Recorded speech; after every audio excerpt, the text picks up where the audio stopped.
Қазақтың жері әуел баста Қытайдың меншігі болған. Әлеуметтік желіде жарияланған бейне жазбада аспан асты елінің музей қызметкері туристерге біздің атамекенімізді осылай таныстырғаны қызу талқыға түсті. Отандық зиялы қауым өкілдері мен тарихшылар бұл көрініске түсініспеушілік, я болмаса сәйкестік деп баға беру мүлде болмайды деп кесіп айтты. Даудың басы неден шығып отыр? Толығырақ Айбек Қосаның материалында.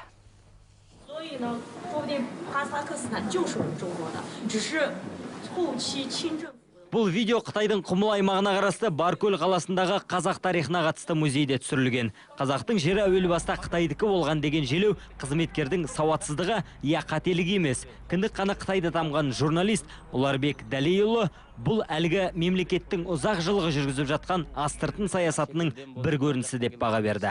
Бұл Қазақстан бұрын Қытайдың жері болған. Шың империясы кезінде Ши деген патшаның әлсіздігінен біз одан айырылып қалғанбыз деп түсіндіру, ол тек бір видеода ғана айтылып тұрған жоқ. Қытай осындай түрлі саясаттар арқылы бірінші өзінің халқын сендіреді. Сосын анау жер біздікі еді, кезінде осындай себептен айырылып қалғанбыз, сол жерді біз алуға, қайтарып алуға мүдделіміз деген сияқты ойды әрқайсысының басына сіңіріп өсіреді. Маманның пікірінше аспан асты елі ақырын жүріп анық басып, екі өлшеп бір кесетін ұзақ мерзімді саясатты 21 ғасырда көрші елге қару-жарақ асынып, баса көктеп кіре алмайсың. Сондықтан олар жоспарын басқа негізбен жүзеге асырып жатқан көрінеді. Жемқорлық жайлаған мемлекеттерді бұлар бірінші нысана қалады. Сосын ана фирма, ана компания, ана жерден завод сап береміз, мына жерден көпірін жөндеп береміз деген сылтаулармен жаңа компанияларды кіргізеді. Сосын бұлардың екінші бір қатты санатын саясаты, сол өзі экономикасын жаңа компанияларын кіргізген мемлекеттің, сол елдің қыздарына үйлендіреді. Қытай елін бір кісідей білетін журналист Ербол Алшынбайдың пікірінше, көрші мемлекеттің жоғары лауазымдағы шенеуніктері зиялы қауым өкілдерімен тұтас тарих ғылымы империалистік дертке душар болған. Және ұлы империяны құру идеясының түп мақсаты біз күтпегендей болуы мүмкін дейді. Сол мұражай қызметкерінің айтқан сөзі ол мемлекеттік биліктің пікірі болып саналады. Сондықтан олар осы сөздер үшін жауап беру керек деп ойлаймын, бұны жай қалдыруға болмайды. Бұл бірінші рет қана емес. Осыған дейін осы мағынада деректі фильм жасалған, Қытай тілді оқулықтарда қазақ жерінің біраз бөлігін Қытайдың ежелгі жері деп оқытылатыны туралы осыдан бұрында талай шу болған.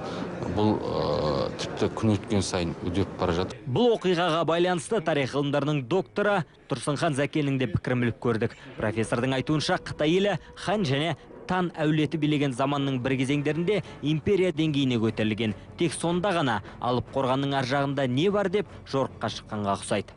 Ұлы қорғанның сыртына екі рет шыққан, бірақ ол бұл жердің оған тәуелді болғанының көрінісі емес. Өйткені арабтар да келген, парсылар да келген бұл жерлерге. Рим империясы да бұл жерге қанатын жайған. Соған бола бұл жердің бәрі солардікі деп айтуға болмайды ғой.